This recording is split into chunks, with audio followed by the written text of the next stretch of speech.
Hey there, good people, it's your Crippled Critic, and this week I want to talk about a game that technically hadn't come out yet.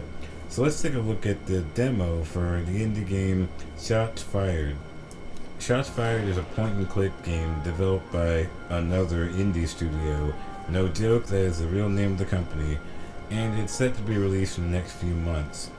I was given the chance to play a beta of the game through a friend of mine who runs a website that I write articles for. So Shots Fired is sort of a parody of the John Wick movies. Now, I'm a big fan of the John Wick movies. I think they're fun and full of stylized action, but, there's a lot you can make fun of. For instance, in Shots Fired, the main character's wife is murdered by assassins, but he's way more concerned about the TV they stole.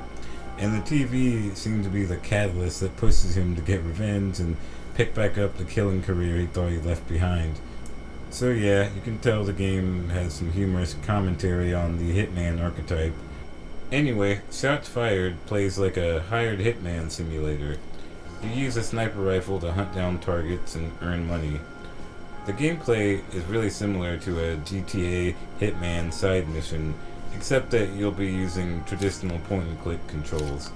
Left clicking on the mouse will let you access menus and interact with objects and shoot your targets. Right-clicking lets you zoom the camera. So there's this smartphone device within the game itself that lets you use menus and options. The game actually does a good job of streamlining the experience with the smartphone, giving you shortcuts to gameplay elements displayed as apps on the screen. That's one thing I really like about the smartphone, is that it lets you do things like escape the game without having to press escape on the keyboard. You can change the options using the smartphone, and you can check your inventory, all with the mouse. Unfortunately, there are important moments where you are required to press the keyboard keys, and that's where I have a problem when it comes to accessibility options in this game.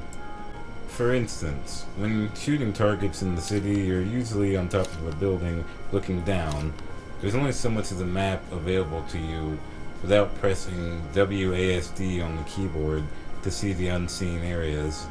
You also have to press buttons during getaway scenes, and by buttons I mean keyboard keys. When you finish killing your target, you have to escape the area really quickly, and Shots Fired shows you this through a car chase minigame on your smartphone device within the game. Again, you have to press keyboard keys to navigate your car through traffic before the cops get you. I was never able to complete any of these minigames because I can't physically press the keyboard keys. It's not a game over or anything if you fail this minigame, but you do lose money and you have to start the mission over. So I realized that this is a demo for the game, and I want to be more constructive, so I will give some helpful tips to maybe improve the controls, help them tweak them a little bit, because I think there are ways to fix this. So here's my advice. The camera controls are pretty easy to improve. The developer already allows the mouse to maneuver the camera, so they could simply give the mouse control less barriers and maybe expand the reach to the entire map. As for the getaway minigame, I would suggest maybe putting an overlay of the WASD keys on the screen, or maybe arrow keys, just so the player will know what buttons they can press using the mouse and they wouldn't have to actually use a keyboard. The rest of the screen is pretty empty anyway during these moments, so it wouldn't take up much space.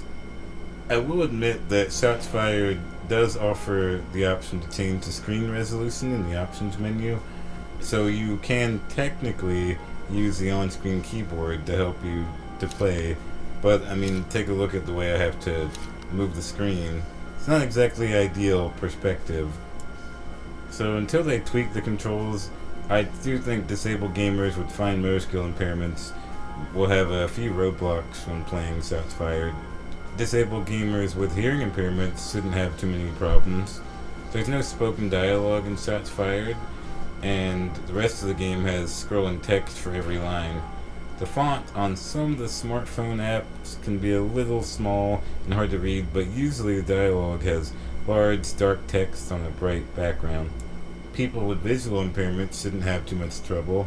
Shots Fired doesn't have a brightness slider, but the game is fairly bright as is. I also didn't notice any color distinguishing objects, so colorblind players won't have anything to worry about. So Shots Fired was a lot of fun. I like the story, and it's pretty cool to see a point-and-click game use the mouse as a weapon. Still, I think disabled gamers would find motor skill impairments may have trouble during parts of this game. Hopefully the developers will address the keyboard issues. For the record, I'm totally available for consulting on this game if the developers would like that. I've worked with other developers in the past. I fully believe that Shots Fired can be mouse-only playable because other point-and-click games have done it, and I've played a lot of them. So I'm available to talk if you'd like that. Anyway, guys, thanks for watching. What do you guys think of Shots Fired? Does it have a cool style? Do you think it has potential? Let me know in the comment section below. And it was good talking to you guys. As always, I will see you later.